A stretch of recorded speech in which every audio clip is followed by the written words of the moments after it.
Durham police say that alcohol was likely a factor in a serious collision between an e-bike and a car in Clarington late Friday night.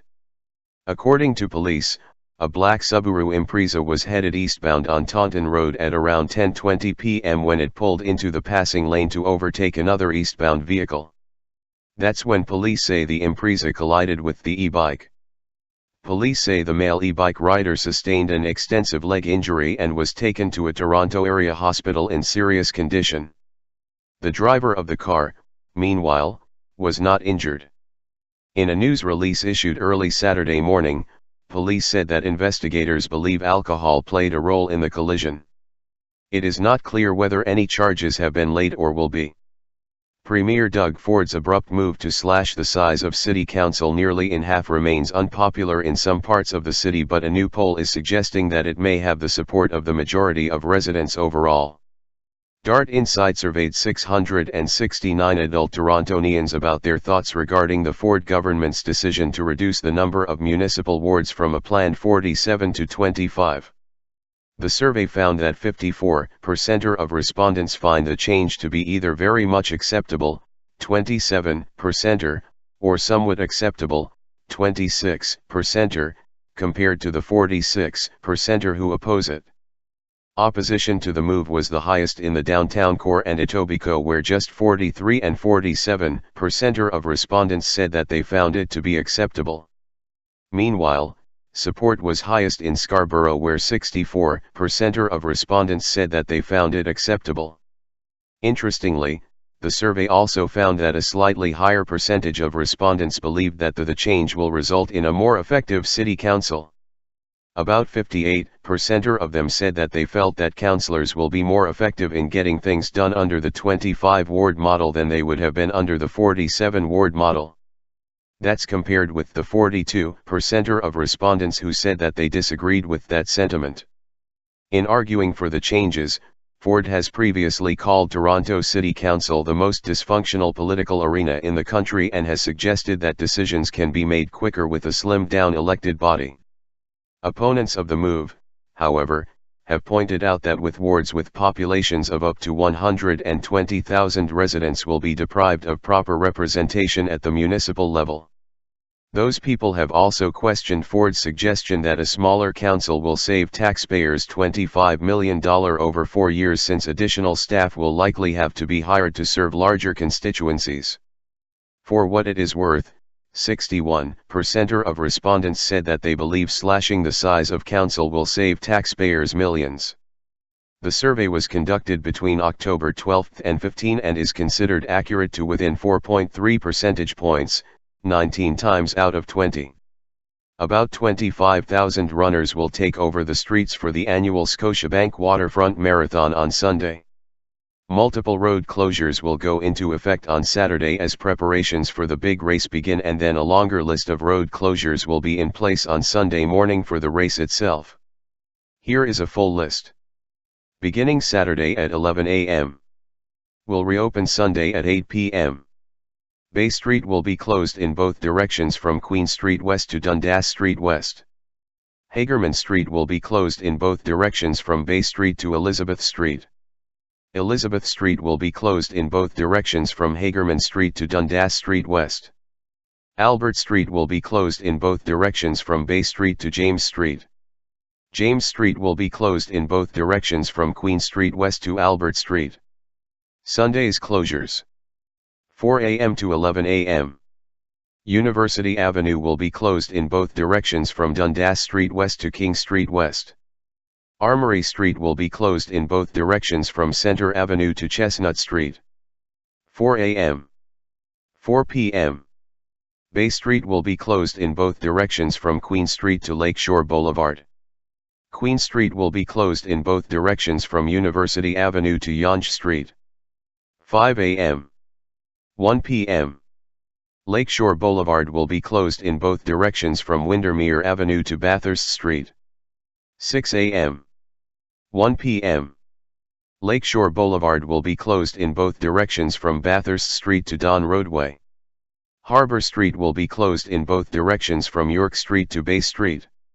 Bay Street will be closed in both directions from Lakeshore Boulevard to Queens Quay. 6 a.m. 3:30 p.m. The eastbound lanes of Front Street will be closed from York Street to Jarvis Street. Wellington Street will be closed in both directions from Church Street to Bay Street. Church Street will be closed in both directions from Simcoe Street to Yonge Street. Richmond Street from Simcoe Street to Yonge Street. Adelaide Street from Simcoe Street to Yonge Street. 7 a.m. 1:30 p.m. Queens Quay West will be closed in both directions from Bay Street to Parliament Street. Cherry Street will be closed in both directions from Lakeshore Boulevard to Mill Street.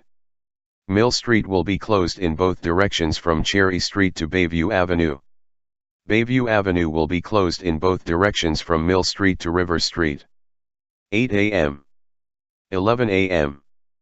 University Avenue/Queen's Park Crescent will be closed in both directions from Dundas Street to Bloor Street. Bloor Street will be closed in both directions from Queen's Park Crescent/Avenue Road to Bathurst Street. Bathurst Street will be closed in both directions from Bloor Street to Lakeshore Boulevard. Fort York Boulevard will be closed in both directions from Bathurst Street to Lakeshore Boulevard. 8 a.m. 3:30 p.m. The westbound lanes of Lakeshore Boulevard East will be closed from Carlaw Avenue to Coxwell. Lakeshore Boulevard East will be closed in both directions from Coxwell Avenue to Woodbine Avenue. Queen Street will be closed in both directions from Woodbine Avenue to Beach Avenue. Eastern Avenue/Front Street will be closed in both directions from Carlaw Avenue to Jarvis Street.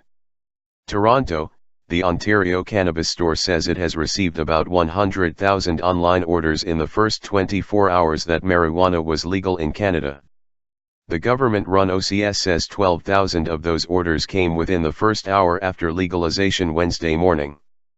Ontario will have no brick-and-mortar cannabis stores until April 1, 2019, with the only legal retailer being a provincial government-run online store. The OCS says the website launch has gone off without service interruptions and has seen more than 1.3 million unique visitors in the first 24 hours of operations.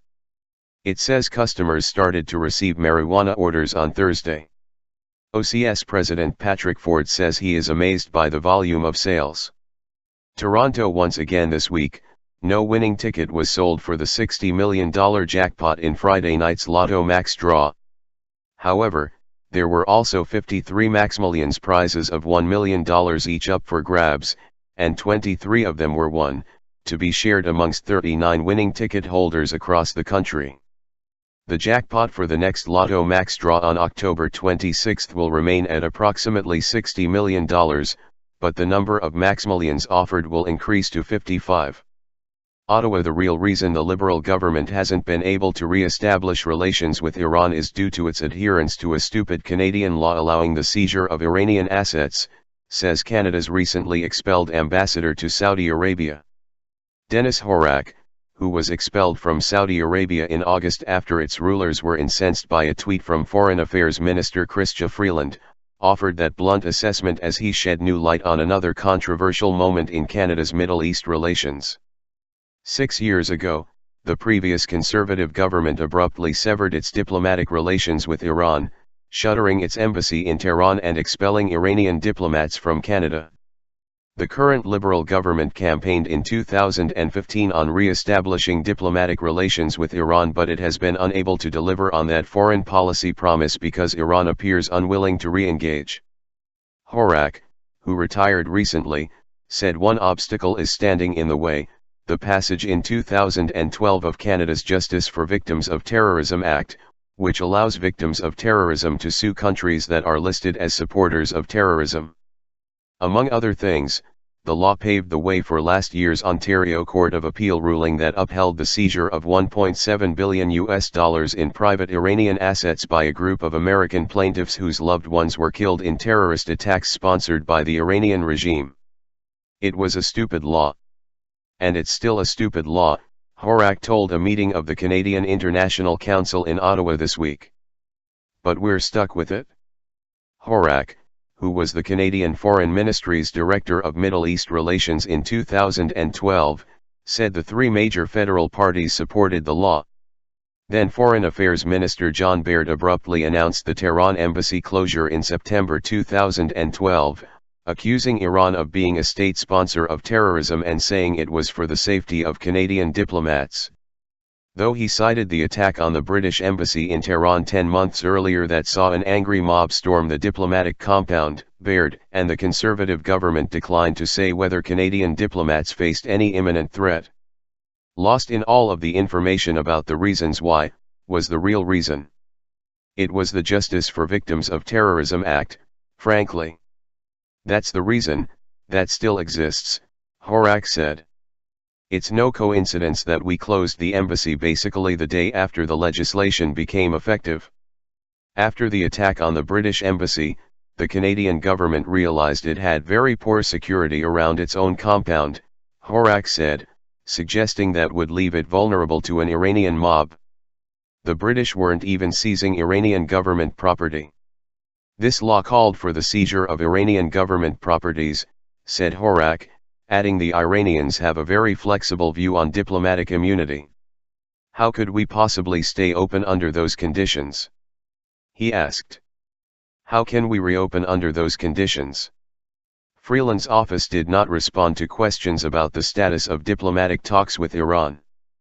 Horak has already criticized Freeland for her August tweet calling for the release of imprisoned activists, which led the Saudi regime to declare Horak persona non grata, recall Saudi university students from Canada, and cancel flights between the countries.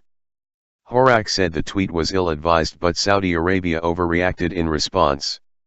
Michael Grant, who recently returned to Ottawa after a posting as one of Canada's ambassadors to the United Nations in New York, said Horak was one of Canada's top analysts of Middle East affairs. He said Horak's diplomatic dispatches will add greatly to the country's understanding of the region when they are declassified in the coming decades. In his speech to the Council, Horak cited the conflict between Sunni Saudi Arabia and Shiite Iran as the core conflict shaping the geopolitics of the Middle East. His presentation underscored the fact that Canada is now diplomatically hamstrung in both countries. It has no ambassador to lead its embassy in Riyadh while its mission in Tehran remains shuttered. How can you have a dialogue when you don't have ambassadors? Asked retired diplomat John Noble, who was part of the sold-out crowd that turned out for Horak. Still, Noble said Canada has not traditionally played a major role in the Middle East even though Lester Pearson won a Nobel Peace Prize in the 1950s for helping defuse the Suez Crisis. He was trying to prevent a breakup of the Commonwealth and of NATO, said Noble, who held ambassadorships in Greece and Switzerland. The idea that we had a big role in the Middle East has always been overinflated.